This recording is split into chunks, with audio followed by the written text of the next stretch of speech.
गेल्या 4 ते 5 दिवसांपासून नाशिकच्या ग्रामीण भागामध्ये अवकाळी पावसानं थैमान घातलं असून आज सायंकाळच्या सुमारास पिंपळगाव, बसवंत, वडनेर, वैभव, चांदवड या ठिकाणी ढगफुटीसारखा पाऊस झाल्याने द्राक्ष बागा आणि कांदा उत्पादकांचं नुकसान झालंय। पिंपळगाव बसवंत मध्ये एका कांदा व्यापाऱ्याच्या शेडमध्ये पाणी साचून लाखो रुपयांचा कांदा भिजलेला आहे।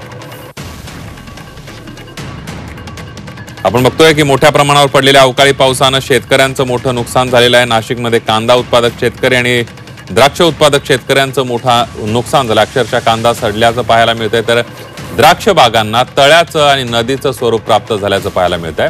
तर एका व्यापाऱ्याने साठवलेला कांदा पूर्णपणे भिजलेला आहे।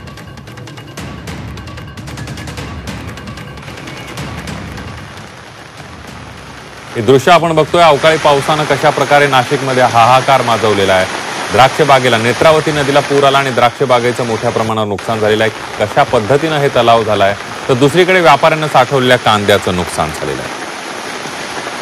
आणि या संदर्भात थेट शेतकऱ्यांच्या शेतातून आढावा घेतला आमचे प्रतिनिधी सुदर्शन खिलारे यांनी। दिल्याचं आज पाहायला मिळालं। नाशिकच्या पिंपळगाव, बसवंत असेल, चांदवड असेल, निफाड असेल, वडनेर, भैरव असेल या ठिकाणी अवकाळी पावसानं शेतकऱ्यांची दाणादाण उडवली आहे। यात प्रामुख्यानं द्राक्ष पंढरी म्हणून ओळख असलेल्या पिंपळगाव, बसवंत या ठिकाणी द्राक्ष उत्पादकांचं मोठ्या प्रमाणात नुकसान झालं आहे। तसेच वडनेर, भैरव या ठिकाणी देखील द्राक्ष उत्पादकांचं नुकसान झालेलं आहे।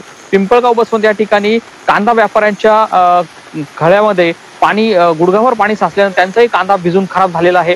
आपण या ठिकाणी आता पाहू शकतो कशा प्रकारे हा कांदा भिजून खराब झालेला आहे आणि हा आता कुठल्याही कामाचा राहिलेला नाही किंवा त्याचा कोणताही वापर खाण्यासाठी म्हणा अथवा विक्रीसाठी करता येणार नाही, इतकं नुकसान शेतकऱ्यांचं आणि व्यापाऱ्यांचं झालेलं आहे। आज सायंकाळपासूनच नाशिकच्या या ग्रामीण भागामध्ये अवकाळी पावसानं आपली दमदार हजेरी लावली, मात्र यामध्ये शेतकऱ्यांचे प्रचंड नुकसान झालेलं आहे। तब्बल 1 ते 2 कोटी रुपयांच्याहून अधिक नुकसान झाल्याचा अंदाज काही शेतकऱ्यांनी वर्तवलेला आहे। तर आता सरकार या शेतकऱ्यांचे पंचनामे करून त्यांना नुकसान भरपाई देतं का हे पाहावं लागणार आहे। सुदर्शन खिलारे, झी मीडिया, चांदवड।